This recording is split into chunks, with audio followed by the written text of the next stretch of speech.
G'day YouTube, just polishing the fork leg today. Jacked the bike up so you can see where the spring pressure has been unloading. Once the bike sets, you won't be able to see that. I just didn't want to scrape the chrome as I was polishing it. Used the sandpaper from, I think it was 120 to all the way up to 5,000. You can get those on eBay. Just keep it wet, clean water. It's not too clean at the moment.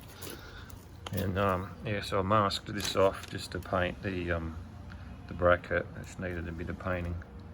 As you can see, the forks come up nice. I used a couple of different compounds. This is the lighter one, this one being the darker one. Just used the soft wheel.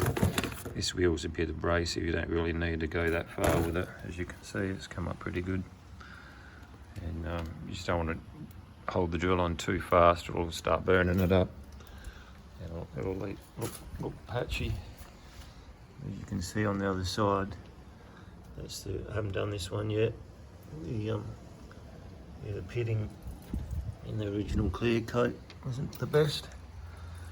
And the paint also come off the bracket a bit, so I just sort of masked it all off and painted up. So yeah, I used a bit of steel wool on the rims. You see the steel wool down there? That sort of cleaned everything up. The spokes weren't too bad. I had to sand them a bit. Don't know if they're stainless or what, but they come up nice, so it doesn't really matter. It's a lot better than what it was. So yeah, the original owner wouldn't recognise the bike now. But that doesn't matter anyway, it's mine now. Also got a K&N filter to put in, so I'll see how that goes. I might pull the